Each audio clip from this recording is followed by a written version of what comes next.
So, today we're gonna talk about the newest Fire 6-star, the Black Magma Giles, or however he might be pronounced. But that's not really the concern of this video anyway, because we already talked about the sanity system, we already talked about my first impression of these characters after like 1-2 days of playing with them, so I think now is finally the day where we can take an in-depth look at what these characters do and how good they really are. And most importantly, are they still worth rolling for? Considering that the anniversary is soon knocking onto our door, so that's a huge factor in this situation because these characters have to literally make you go insane to be worth rolling for them. Because otherwise you would be insane wasting all of your resources right before hopefully Mummy Reinhardt graces us with her presence. But before we get into all the juicy details, let me once again thank all of my channel members. Thank you guys so much for supporting me and helping me making more scuffed YouTube content. And of course also an extra huge shout out to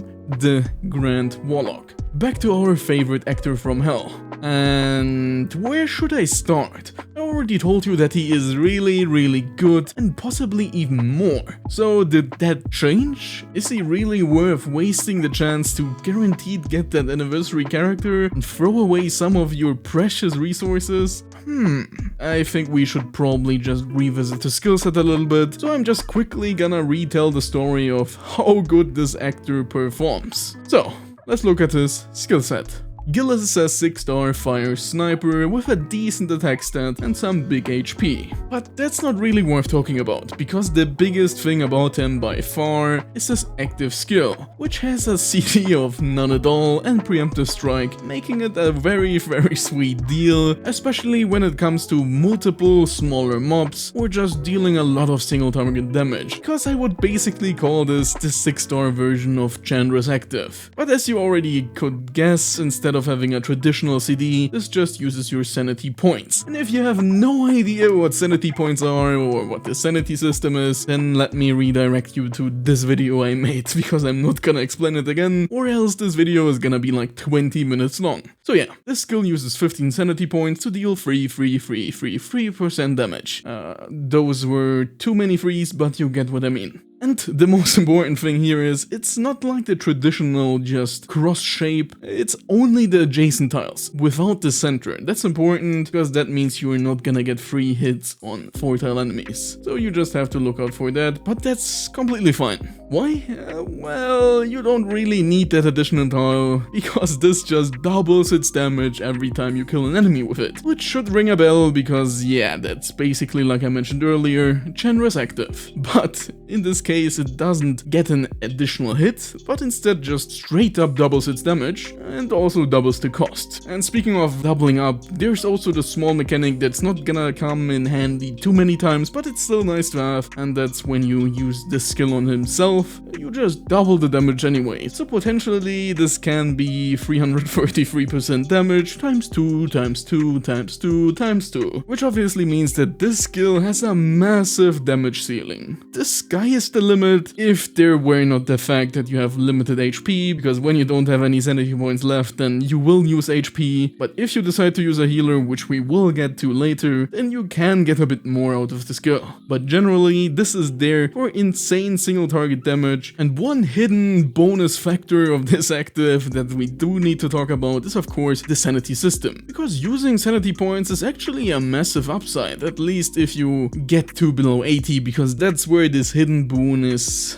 hiding itself. You just have to find it, and it's pretty easy. Just cast this skill literally twice and you're already there. And why is this so important? Because this shreds the death of every enemy by 10% and gives them 1 stack of poison at the start of each round, already kind of making him seem similar to Sinza, because if you remember, Sinza basically does the same thing, but he has to work a bit harder for that. But at least he doesn't get the food poisoning, which is no biggie, because as long as you don't constantly are at a very low amount of sanity, you are pretty much gonna be fine. Okay, this is the next big thing, because his chain combo is absolutely insane. You probably already know that, because I told you. But yeah, he is the second coming of basically Mythos and Frostfire, because this just hits more and more and more times, depending on how low your sanity is. You want at least to hit that 60, but if you can manage to stay at 25, it's fine as well. And if you are a case for the next Asylum and want to rhyme with Giles here in a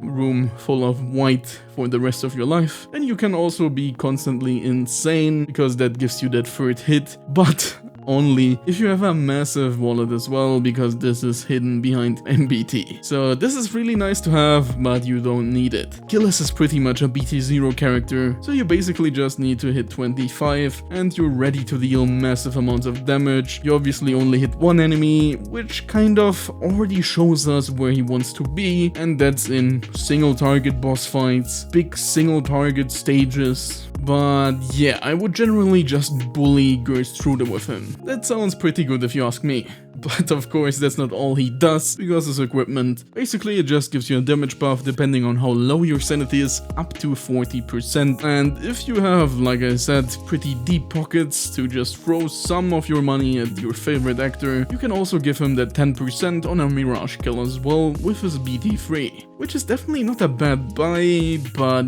yeah, anniversary is right around the corner, so I would definitely say no to that. So, we know now what he does, and obviously most of his skill set is pretty much insane, but how good is he really? And where would he even fit in a team? Well, first off, I already mentioned it earlier, but he basically is a sniper version of Sinza. Even though Sinza doesn't have as much damage compared to him, he's not gonna knock him off his captain spot, at least for only one enemy stages. If there's only one enemy to fight, then might as well, but you might still want to think about Sinza. But like we already talked about like countless times now, he's more of a solo performer. He wants to stay on the stage by himself, but of course you still need some people backstage. And those are pretty much gonna be the usual ones. You have your converters, like for example Fortal ones, your MBT cross converter, your Copium selectile converter Reinhardt, please Turdoc, I need that. Yeah, Fire doesn't have that many options, okay? So you're pretty much just gonna run 2 converters, the best ones you have, maybe a teleporter for a bit more mobility, which pretty much at this point is only Graham, and your last team spot? Who could that be?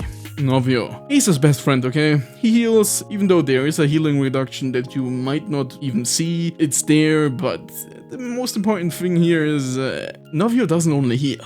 He also has a shield, he also provides damage. The shield is very important because it can also act as a second health bar. So Novio is double good, which pretty much fits into the theme of all this double damage. So if you have Novio, he's basically an instant include in every single team that has Giles. And that's pretty much it. You're gonna use Giles for, let's say, auto farming. Pretty good for endgame stuff where there's not too many enemies. He basically can fit into pretty much every team if you want to. Especially if you need single target damage, then he's definitely by far your best choice. And now it's time to get to the final curtain call. All in all, the newest Fire 6-star Giles, aka the edgiest character Turdoc has produced since release, is really good. What else can I say? He has so much single target damage, he has a spammable skill that can also give you access to a death threat and poison, he has that insane single target damage chain that pretty much eradicates every single tile enemy in the game. As long as you don't have to deal with too many things at once, he's the perfect choice. He doesn't really care about most of the sanity system debuffs, most of them are even an upside for him, and with him being part of the sniper class, he doesn't really need to rush into the action. And as long as you can play at a safe distance and don't run into every single enemy attack, you're even fine at 0. But you might want to pick up a Novio from the childcare center, because Giles is his best friend and you shouldn't try to separate them. But standalone, how good is Giles? Is he worth possibly wasting your chance at the anniversary character? Kinda. He's by far the best character for Fire since Novio or Sinza. And speaking of Sinza, in my eyes he's pretty much the sniper version of Sinza, which obviously might get some of you thinking. If he's sniper Sinza, shouldn't he also be top tier? The thing is, he is sniper Sinza. Detonators are still way more flexible and are going to be used way more often, and Sinza is still gonna be your main captain for probably ever in Fire.